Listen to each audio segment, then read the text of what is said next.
మీకందరికి కూడా నేను ప్రత్యేకంగా అభినందనలు తెలుపుతున్నాను. ఈరోజు ఇక్కడ ప్రెస్ మీట్ పెట్టేదానికి కారణం ఏమంటే మీరందరూ కూడా విజ్ఞత కలిగిన వాళ్ళే, ప్రతి ఒక్కరు కూడా ఇక్కడ బాగా చదువుకున్న వాళ్ళే. ఒకటి ఆలోచించండి, గెలుపు ఓటములు అనేది సహజంగా ఏ ఎలక్షన్లు పడినా ఒకరు గెలుస్తారు, ఒకరు ఓడతారు. వైఫల్యాల గురించి ఎందుకు ఓడినారు, ఎందుకు గెలిచినారనే ఆలోచన నేను చెప్పదలుచుకోలేదు. కానీ గెలిచినప్పుడు పార్టీ పరంగా ఎవడి నిలబడినా ఓటు హక్కు ఉండే పేదవాడందరూ కూడా ఏ పార్టీకి ఇష్టం ఉంటుందో అది ఓటు హక్కు. అది పేదవాడుని, మహారాజుని, కోటీశ్వరుని వాళ్ళు ఓటు ఉపయోగించుకునేటప్పుడు పేదవాడికి వచ్చే ఓటు హక్కుని ఉపయోగించుకుంటాడు. పార్టీ గెలిచినాక ఒకవేళ ఏదైనా అంటే ఎలక్షన్లు కాబట్టి ప్రతి ఒక్కరు ప్రతి ఎలక్షన్లో ఎవడో ఒకడు ఆ పార్టీలో నిలబడతాడు, ఈ పార్టీలో నిలబడతాడు. ఓడిపోయినాక గెలిచిన వాళ్ళు ఓడిపోయిన వాళ్ళు ఓటు వేయలేదని కేవలం ఎక్కువగా 90% వరకు ఎస్సీ, ఎస్టీ, బీసీ, మైనార్టీల పైన, పేదవాళ్ళ పైన పడి వాళ్ళ ఆస్తులు ధ్వంసం చేయటం, వాళ్ళ యొక్క మానభంగాలు చేయటం, చాలామందిని రకరకాలుగా హింసించటం, చంపటం జరిగితే ఇది ప్రజాస్వామ్యమా? దీన్ని ప్రజాస్వామ్యం అంటారా, ప్రజాస్వామ్యాన్ని కూని చేస్తారు అనేది మీరు కూడా ఆలోచించాల్సిందిగా మిమ్మల్ని కోరుతున్నాము. నాకు తెలిసి నేను దాదాపు 50 సంవత్సరాలు 48 సంవత్సరాలుగా రాజకీయాలు ఉన్నాను.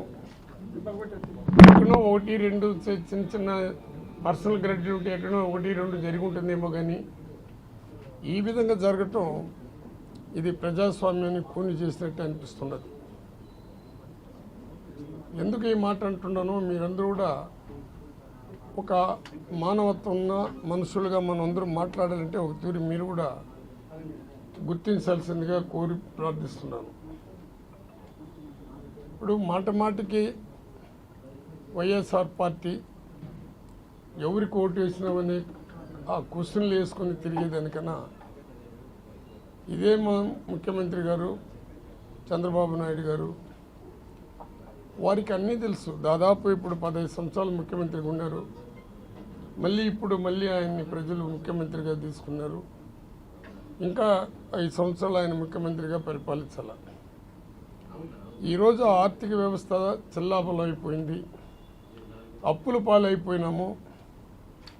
నేను ఒక అసెంబ్లీలో ఒక ఎక్స్పీరియన్స్ ఉండే వ్యక్తి, అసెంబ్లీలో నేను చెప్పినటువంటి 6 దాన్ని ఏమంటాము సూపర్ 6 ఒక అసెంబ్లీలో ప్రత్యక్షంగా నేను దాన్ని చేయలేనని చెప్పినప్పుడు ఇదే ఆయన ముఖ్యమంత్రి గారు, ఇప్పుడుండే ముఖ్యమంత్రి గారు, అంతకుముందు ఉండే జగన్మోహన్ రెడ్డి గారిని అప్పుల పాలు చేశాడు, పప్పు బెల్లం పంచినాడు, ఈ విధంగా ఆర్థిక వ్యవస్థని చెల్లాబల్ల చేసేసినాడని చెప్పినటువంటి వ్యక్తి ఎలక్షన్ మేనిఫెస్టో వచ్చినాక జగన్మోహన్ రెడ్డి పెట్టినటువంటి నవరత్నాలు కంటిన్యూ చేస్తాను, అమ్మఒడి అనేదాన్ని వాళ్ళ ఇంట్లో ఎంతమంది ఉండారో అంతమందికి నేను 15,000 ఇస్తాను, 18 ఏళ్ళు పైన 18 నుంచి 60 సంవత్సరాలు నిన్న ప్రతి మహిళలకి నేను 1,500 నెల ఇస్తాను, రైతులకి 20,000 ఇస్తాను.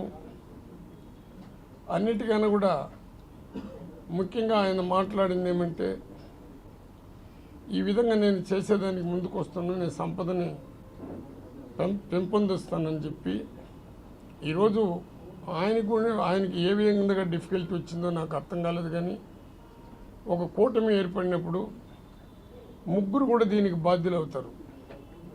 ప్రజలకి ఆశ పెట్టారు. జగన్మోహన్ రెడ్డిని ఎవరు కూడా మాకు ఏం చేసినాడని పేదవాడు కులాన్ని, పార్టీని, మతాన్ని చూడకుండా మాకు అన్నీ చేసినాడని ఒక ఆలోచన ఉన్నప్పుడు మాకు ఇంకా వస్తుందని ఒక పేదవాడి యొక్క ఆశ విపరీతంగా పెంచి ఈరోజు పేదవాడికి ఇది నెరవేర్చలేదనే ఆలోచనలో పేదవాళ్ళు పడినప్పుడు దీనికి ఆయన జవాబు చెప్పాలి. కానీ అప్పుల పాలైపోయినాను, నేను చేయలేను, నాకు భయం ఉంది అంటే ఇది ఈ సమాజానికి ఇది మంచిది కాదని నా అభిప్రాయం. రెండోది రెడ్ బుక్ అన్నారు. ఎవరైనా కూడా నిలబడినప్పుడు, ఎలక్షన్ నిలబడినప్పుడు ఏ ఎమ్మెల్యే నిలబడినా ఆ ఎమ్మెల్యేకి కొంతమంది సపోర్ట్ ఉంటారు. ఒకవేళ ఏదైనా తప్పులు చేసినా, ఒకవేళ ఎమ్మెల్యేలు మా బోటి వాళ్ళు మేము ఏమైనా తప్పులు చేస్తున్నా ఎమ్మెల్యే వ్యవస్థ ఉండకూడదు అనుకునేటప్పుడు ఆ ఎమ్మెల్యేగా నిలబడిన వాళ్ళని ఇది మూడో తూరు చెప్తున్నాను, పేదవాళ్ళు కడుపు పైన పడద్దండి, పేదవాళ్ళు ఆర్థికంగా దెబ్బలు తీయద్దండి. ఎమ్మెల్యేగా ఉండే వాళ్ళు మమ్మల్ని కాల్చేయండి, నెక్స్ట్ ఎవరు కూడా ఎలక్షన్లో పోటీ చేయరు. ఆ పని చేస్తే పేదవాళ్ళందరూ సుఖపడతారు కదా. ఇప్పుడు రేపు మళ్ళీ నేను నిలబడతాను, పార్టీ తరఫున నిలబడినప్పుడు పేదవాడు ఓటేస్తాడు, లేదా మీ ఓటు వాళ్ళు కూడా బలంగా ఉండేవాళ్ళు కూడా ఒకరో ఇద్దరు వచ్చి పనులు చేస్తారు. ఇది ప్రజాస్వామ్యాన్ని మనం ముందుకు తీసుకుని పోవాలని ఉన్నామా, దెబ్బతీయాలని ఉన్నామా? అన్నిటికన్నా మించి జగన్మోహన్ రెడ్డి గారు, నేను పొగిడేది కాదు కానీ మీరు కూడా బాగా ఆలోచించుకోండి. విద్య అనేది లేకపోతే, ఈ విద్య చాలా అవసరం. ఒక బడుగు బలహీన వర్గాలే కాదు, అన్ని జాతులు కూడా ఆ విద్య కోసం తప్పించి, ఆ విద్య వస్తేనే సంపద వస్తుంది, అది విద్య అవసరం అని చెప్పేసి స్కావెంజర్ బిడ్డలు కూడా కలెక్టర్ కావాలని ఒక కలలు కానీ, దానికి కులము మతము పార్టీ లేకుండా విద్యని తీసుకుని అమ్మఒడి పెట్టి, మళ్ళీ సిబిఐ సిలబస్ పెట్టి ఇంగ్లీష్ మీడియం తీసుకుని వస్తే, నేను ముఖ్యమంత్రికి మీ ద్వారా విన్నవిస్తున్నాను. డాక్టర్ అంబేద్కర్ గారు కూడా దళితుడు. ఆ దళితుడు చదవలేడు, దళితుడికి చదువు రాదు, దళితుడికి చదివితే కూడా వాడి నాలుకని కాల్చండి అని వచ్చిన రోజులప్పుడు అప్పట్లోనే మన డాక్టర్ అంబేద్కర్ గారు చదివారు. వారు ఇంగ్లీష్ మీడియం చేసుకున్నారు, లండన్ అంతా తిరిగారు.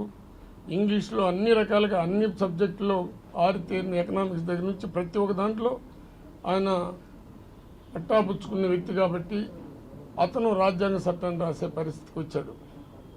ఈరోజు ప్రతి పేదవాడు, అది రాజు ఉండి, రెడ్డి ఉండి, నాయుడు ఉండి, ఎస్సీ ఉండి, ఎస్టీ ఉండి, బీసీలు ఉండి, పేదరికం పోవాలంటే ఇంగ్లీష్ మీడియం చాలా అవసరం. అట్టనే తెలుగు మీడియాన్ని నెగ్లెక్ట్ చేయమని నేను చెప్పడం లేదు, కానీ ప్రతి ఒక్క సుప్రీంకోర్టు జడ్జి బిడ్డలు కానీ, పొలిటికల్గా ఉండే మా బిడ్డలందరూ కూడా కానీ, ఎవడు కూడా గవర్నమెంట్ స్కూల్లో చదవకుండా వాళ్ళ ప్రైవేట్ స్కూల్లో ఇంగ్లీష్ మీడియంలో చదివించే సాంప్రదాయం మన ఆంధ్రప్రదేశ్ కదా, మన ఇండియా అంతా కూడా ఉండింది. ఆ చదువు కూడా గవర్నమెంట్ స్కూల్లో కూడా ఉండాలి అని ఒక ఆలోచనతో పెడితే, చంద్రబాబు నాయుడికి నేను విజ్ఞప్తి చేస్తున్నాను, దయచేసి నువ్వు ఎన్ని పథకాలను నాశనం చేసినా నేను బాధపడను, కానీ ఈ ఎడ్యుకేషన్కి సంబంధించి, హెల్త్కి సంబంధించి మాత్రం వాటి జోలికి పోవద్దని మాత్రం మీ ద్వారా నేను చంద్రబాబుని కూడా రిక్వెస్ట్ చేస్తున్నా. ఎందుకంటే చరిత్ర మార్పు రావాలా, పేదవాడు బాగుపడాలా, పేదవాడు కూడా తల ఎత్తుకొని తిరగాలంటే వాడికి ఎడ్యుకేషన్ చాలా ఇంపార్టెంట్. దాని జోలికి పోవద్దని మాకు ఉండే రెడ్ బుక్ ఆయనకి చెప్తున్నాను, పవన్ కళ్యాణ్ గారికి చెప్తున్నాను, ఈ చంద్రబాబు కూడా రిక్వెస్ట్ చేస్తున్నారు. ఎందుకంటే కులం లేదు దీనికి, ఎడ్యుకేషన్కి. విద్యను ఎవరు అమ్మలేరు, విద్యను ఎవరు దొంగిలించలేరు. ఆ విద్య లేకపోతే రాజకీయ నాయకులు కూడా తయారు కాలేరు. ఈరోజు అందరూ ఎట్లా అవుతుందంటే, నేను నిజాలుగా మాట్లాడితే మీరు నన్ను రకరకాలుగా కూడా మాట్లాడేటట్టున్నది. దీనికైనా కట్టుబడి ఉండమని చెప్పేసి ఆరోగ్యశ్రీ కూడా మళ్ళీ 5 లక్షలు తీసుకొని వస్తామనేది. ఇవి పేదవాడికి కావాల్సింది ఇల్లు, ఆరోగ్యశ్రీ, విద్య. వీటి జోలికి పోవద్దని మాత్రం నేను మీ ద్వారా చంద్రబాబు నాయుడికి విజ్ఞప్తి చేస్తాను. ఇంకోటి కూడా నేను చెప్పకూడదో నాకు తెలియదు, కానీ చంద్రబాబు నాయుడు గారిని ఒక విషయంలో బాగా అప్రిషియేట్ చేయవచ్చు. తన సామాజిక వర్గానికి సంబంధించి ఎటువంటి పరిస్థితుల్లో కూడా తన సామాజిక వర్గం బాగుండాలని కోరుకున్నాడు. అందువల్ల తన సామాజిక వర్గం ఉండే, ప్రపంచంలో ఉండే అందరూ కూడా వచ్చి, నేను చెప్పింది కాదు, చంద్రబాబు నాయుడే స్టేట్మెంట్ ఇచ్చాడు, లక్షలు ఖర్చు పెట్టి వచ్చి నన్ను గెలిపించారు నా సామాజిక వర్గాన్ని. దాన్ని ఆయన ఓన్ చేసుకున్నాడు. అదేవిధంగా పవన్ కళ్యాణ్ కూడా తన యొక్క సామాజిక వర్గాన్ని ఓన్ చేసుకోగలిగినాడు. కానీ నా ఎస్సీలు, నా ఎస్టీలు, నా బీసీలు, నా మైనారిటీలని మన ఇండియాలో ఏ ముఖ్యమంత్రి బీసీలు ముఖ్యమంత్రి చెప్పలేదు, ఎస్సీలుగా ఉండే ముఖ్యమంత్రి కూడా అయినా వాళ్ళ నోట్లో కూడా రాలా. జగన్మోహన్ రెడ్డి నా ఎస్సీలు, నా ఎస్టీలు, నా బీసీలని ఆయన హృదయంలో వాళ్ళకి ఒక స్థానం ఏర్పాటు చేసి ప్రజల్లో కూడా ఉండాలనుకునే దానికి ఎవరెవరు ఏ విధంగా దెబ్బతీశారో. ఎందుకంటే పేదవాడు ఆశపడినాడు. జగన్మోహన్ రెడ్డి ఇచ్చింది 15,000, మా ఇంట్లో ముగ్గురు ఉండరు, 45,000 వస్తుంది, 60,000 వస్తుంది, 75,000 వస్తుందని ఆశతో వాళ్ళు వెళ్ళిపోయినారు. కానీ ఒక్కటి, నేను కులాన్ని గురించి ఇక్కడ మాట్లాడకూడదు, కానీ దాన్ని కూడా ఎవరే వక్రీకరించి రాస్తారేమో. కానీ ఎప్పుడు కూడా జగన్మోహన్ రెడ్డికి సంబంధించినటువంటి తన సామాజిక వర్గం కేవలం గౌరవంగానే బతికే వర్గంగా కనబడింది. అది వారికి కూడా గౌరవం లేదని ఒక ఆలోచనతోనే మేము కులాల గురించి జగనన్న ఎక్కడ ప్రస్తావించలా. పేదవాళ్ళ గురించి ప్రస్తావించాడు, కుల వ్యవస్థని దూరంగా పెట్టాడు, మత వ్యవస్థని దూరంగా పెట్టాడు. అది కూడా కొంత మాకు ఇబ్బంది కలిగించే కార్యక్రమాలు జరిగింది. అన్నిటికన్నా మించి జగన్మోహన్ రెడ్డి గారు 2014లో తన సొంత నిర్ణయం తీసుకున్నాడు, ఎమ్మెల్యేలను సెలెక్ట్ చేశాడు. ఆ రోజు 67 మంది గెలిపించాము. 2019లో ప్రజా సంకల్పయాత్ర చేశాడు, ప్రజల యొక్క మనాన్ని కనుక్కున్నాడు, ప్రజల యొక్క బాధలను కనుక్కున్నాడు, సొంత నిర్ణయంతో ఎమ్మెల్యేలని సెలెక్ట్ చేశారు. ఆ రోజు కూడా 151 మంది గెలిచాము.